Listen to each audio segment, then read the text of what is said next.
16-17 साल का बच्चा, मतलब वो क्या बोलते हैं, मतलब एक काली अंधेरी रात में वो चल रहा था और बहुत रो रहा था। लिटरली बहुत रो रहा था। मतलब उसका रोना, मतलब उसकी आँखें इतनी लाल, इतनी फूली, इतनी सूजी हुई थी। वो ना गिरते पड़ते बोल रहा था कि मैं कभी माफ़ नहीं करूँगा मेरी ज़िंदगी को ऐसा बनाने के लिए। I never forgive you, I never ever ever forgive you. मैं तुम्हें कभी माफ़ नहीं करूँगा दालांग वांग जी। तुमने मेरी लाइफ को जीते जी नरक बना दिया। मैंने फिर भी तुमसे प्यार किया। तुमने जीते जी मुझे हमेशा नीचा दिखाया। कभी भी तुमने मुझसे वो नहीं कहा जो मैं सुनना चाहता था। मैं चाहता था कि तुम मेरे पास रहो। तुम मेरा पहला प्यार थे।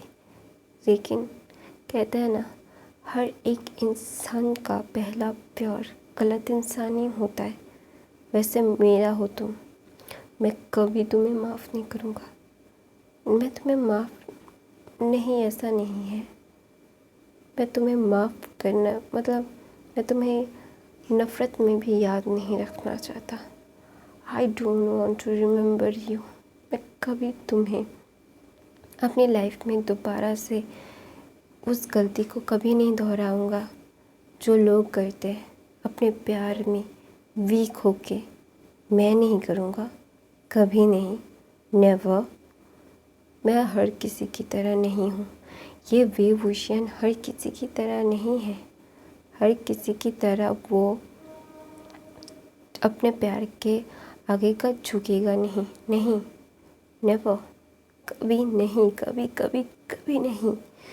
तुमसे मैं नफ़रत करता था नहीं, न करूँगा, क्योंकि नफ़रत करने में भी दिल में जगह देनी पड़ती है। लावंग जी, लैन वांग जी, मैं तुम्हें कभी भी अपने दिल में नफ़रत की भी जगह नहीं दूँगा।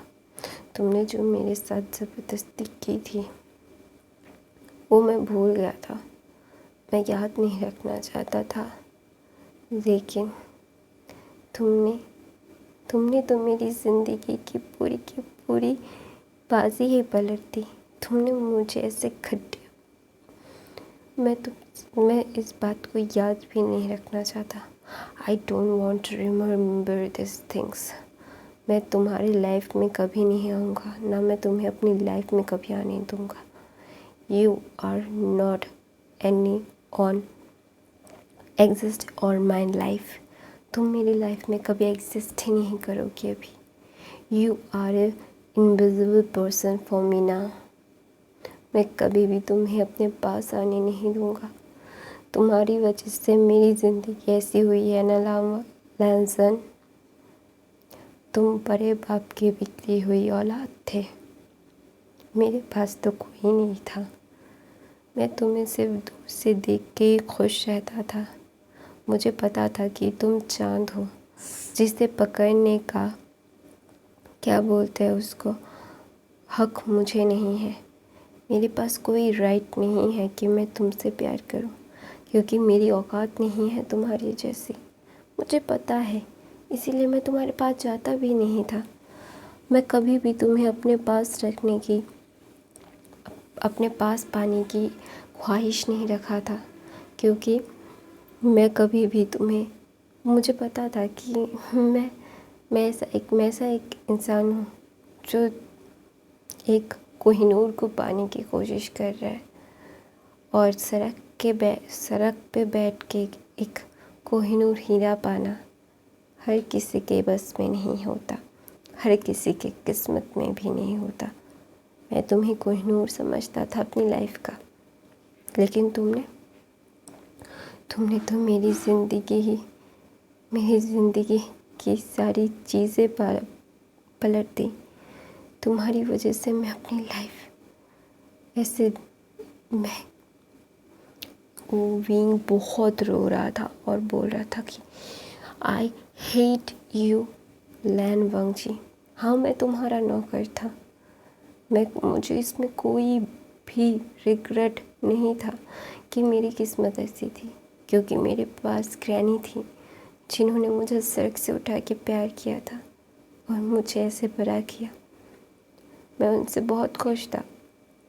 मैंने कभी भी अपनी लाइफ से ज़्यादा कुछ नहीं मांगा, क्योंकि मुझे पता है कि मुझ जैसे किस्मत वाले के ऐसा किस्मत कभी नहीं होता। लेकिन मुझे ये नहीं चाहिए था, इतना भी बुरा नहीं करना चाहिए था गॉड को मेरे साथ। जिससे प्यार करते हो उसने ही मेरा वो ना चौथे अंग बीइंग बहुत रो रहा था, बहुत लिटरली बहुत रो रहा था और बोल रहा था कि तुम कभी भी मेरी लाइफ में नहीं आओगे Lang Wang ji. I hate you, I just hate you, you can exist for me, you not exist for me. और दूसरी तरफ से लैंड मैंशन में लैंसन सब कुछ तोड़ रहा था, मतलब अपने आप को हर्ट कर रहा था और बोल रहा था कि बीइंग वेयर आर यू, कहाँ हो तुम। तो ना सारे सर्वेंट्स डर जाते हैं और वो ना मतलब बहुत ज़्यादा घबरा रहे थे कि लैंसन क्या करेगा, क्योंकि लैंसन का गुस्सा मतलब 7वें आसमान पे था। कोई भी उसे रोक नहीं पाएगा।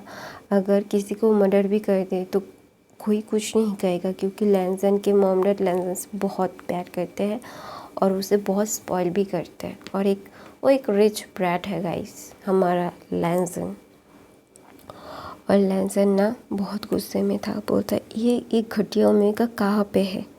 हाँ गाइस, हमारा बीइंग एक ओमेगा है, 17-16 साल का ओमेगा, और लैंसन 20-22 साल का एक अल्फ़ा है, ट्रू ब्लड अल्फ़ा।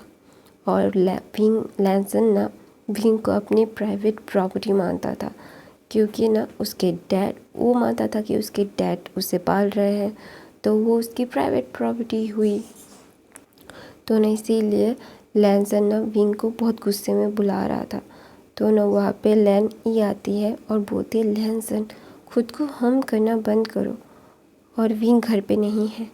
तो बोलते वो घटिया ओमेगा कहाँ है मॉम। तो ना वो बोलता है कि वो यहाँ से चला गया है। तो बोलता है मतलब। फिर ना वहाँ पे शिचन आते हैं और ना एक लैंसन को खींच के तमाचा मारते हैं और बोलता है कि मुझे बहुत पहले ये तमाचा तुम्हें मारना चाहिए था लैंसन। तो ना लैनी बोलते शिचन, तो बोलते हैं नो मॉम, आपके और डैड की वजह से ये इतना बिगड़ गया है। इसकी लैंग्वेज देखिए आपने, वो कैसे बुला रहा था बीइंग को। वो बच्चा है और तुम ऐसे उसे बुला क्यों रहे हो। हाँ, तुम्हारे पिता ने उसे ख़रीदा नहीं है, तुम्हारे पापा के पैसों से वो बड़ा नहीं हुआ है जो तुम इतने सालों से उससे बोल रहे थे। नहीं, वो अपने ग्रैनी के पैसों से बड़ा हुआ है। वो काम करती थी, वो बीइंग को पालती थी, डैड नहीं।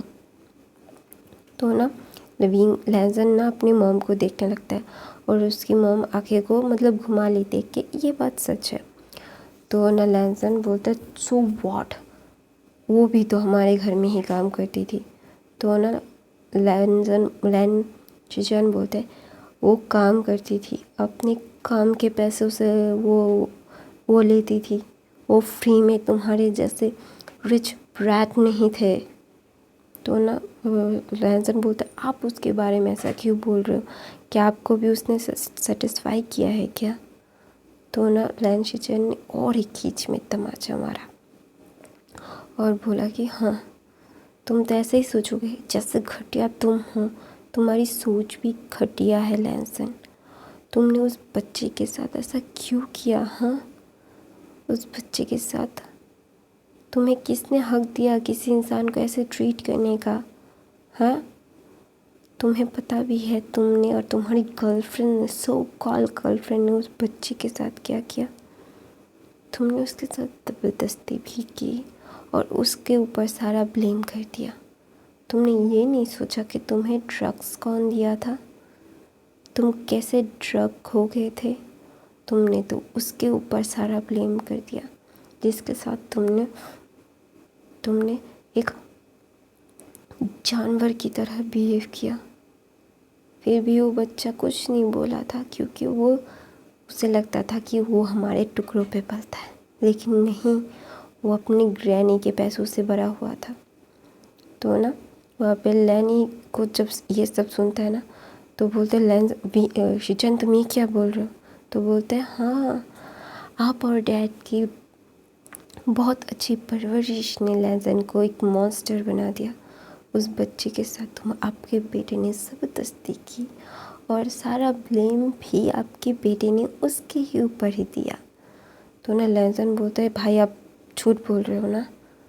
तो ना शिचन सारे प्रूफ लैजन के मतलब नीचे फेंकता है और बोलता है देख लो, तुम्हारी गर्लफ्रेंड, सो कॉल गर्लफ्रेंड चाहती थी ये सब उसके साथ हो, और वो तुम्हें फंसाना चाहती थी, और अनफॉर्चुनेटली तुम वहाँ पे बीइंग बलि का बकरा बन गया, क्योंकि तुम ड्रिंक्स लेते ही घर आ गए थे। ऐसा बोल के ना शिचन अपना सर पकड़ लेते और बोलते कि उस बच्चे के साथ ऐसा क्यों किया? अगर ग्रैनी उसे ना लाती तो ही बेहतर होता, वो रास्ते पे ही मर जाता तो ही अच्छा होता। तो ना लैजन बोलता है ब्रदर, तो बोलता है कि हाँ, ग्रैनी उसे रास्ते से उठा के लाई थी, ये सबको पता है, उसे भी पता है, ग्रैनी उसे पालती थी, हम नहीं। वो अपने काम के पैसों से अपने ग्रैंड चाइल्ड को पालती थी, उनके पास कोई चाइल्ड नहीं था क्योंकि वो हमें पाल रही थी। लेकिन हमने जिन लोगों ने हमारे लिए काम किया, जिन लोगों ने हमारे लिए सहा, और हमने उनका क्या किया? कितनी घटिया इंसान हो लैनसन। तो ना लैनसन बोलते विंग कहाँ पे है? तो ना मैडम लैन बोलती वो यहाँ से चला गया है, वो कभी वापस नहीं आएगा। तो ना लैनसन बोलते मॉम आप क्या बोल रहे हो? विंग ऐसा नहीं कर सकता।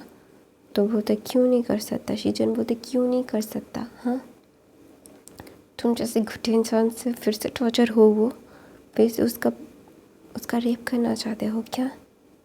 मन नहीं भरा एक बार? तो ना लैनसन बोलता है गगा। तो बोलता है क्या? सच्ची तो बोला तुमने, मैंने उस बच्चे की ज़िंदगी तबाह कर दी तुमने लैनसन, और अभी उसे ढूंढ रहे हो कि उसके जान से मारने के लिए।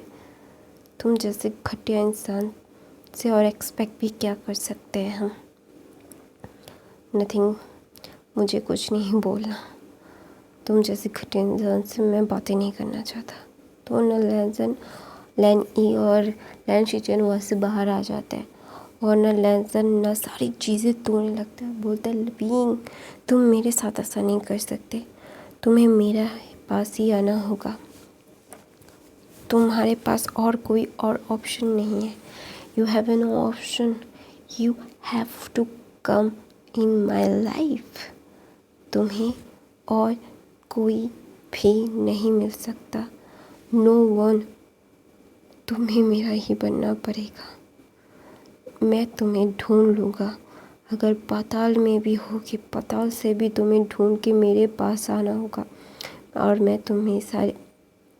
मैं बंद कर दूँगा, और तुम्हें कभी भी इस दुनिया के सामने नहीं लाऊँगा। आई एम सॉरी बीइंग, मुझे माफ़ कर दो, अपने लैन अरग को माफ़ कर दो, वो सॉरी है, उनके पास वापस आ जाओ। तो ना लैनसन के हाथों से खून बह रहा था। तो ना लैनसन अपना फ़ोन लेता है और बोलता है, अपने एक आदमी को बोलता है मैं एक फ़ोटो भेज रहा हूँ, ढूंढो चाइना के किस कोने में है, मुझे जल्द से जल्द उसका पता चाहिए। आई नीड दैट मैन, उसकी सारी इन्फॉर्मेशन मुझे चाहिए। तो बोलता आपको मिल जाएगा सर। तो ना लैनसन बोलता है कि सॉरी बीइंग, बचपन से ही मैंने तुम्हें हमेशा से दर्द दिया है, पता नहीं क्यों मुझे तुम्हें दर्द देना अच्छा नहीं लगता था, लेकिन फिर भी मुझे गुस्सा आता था, पता नहीं क्यों तुम किसी और से बात करते थे, वो देख के मुझे गुस्सा आता था, इसीलिए मैं तुम्हें हमेशा पनिश करता था। मुझे लगता था कि तुम मेरी प्रॉपर्टी हो, तुम सिर्फ मेरे हो, तुम सिर्फ मुझसे बात करोगे। You are no right to someone, you talk to someone else. मैं तुम्हें वो राइट कभी नहीं दूंगा। तुम्हें मेरे पास वापस आना होगा लैविंग। तुम्हारे पास और कोई ऑप्शन नहीं है। और लैंसन ये बहुत ही ज़्यादा मतलब डार्क वॉइस में बोलता है और बोलता है कि तुम्हें मेरे पास आना होगा। You have to come my life. तो मैं अपनी कहानी ये पे ख़त्म करती हूँ। मैं आपकी कशिश, और आप प्लीज़ नए हो तो मेरे चैनल में सब्सक्राइब करना। मुझे गाइस प्लीज़ इंस्टाग्राम में भी फॉलो करना और मुझे डीएम करना कि आपको और कौन सी स्टोरीज़ चाहिए। और ये स्टोरी अगर आपको पसंद आई, हाँ ये थोड़ा सा आई नो अच्छा नहीं, मतलब पहले बहुत बुरा है, फिर बाद में बहुत अच्छा होगा। आपको ये स्टोरी बहुत पसंद आएगी। नहीं हो तो मेरे चैनल को सब्सक्राइब, लाइक, कमेंट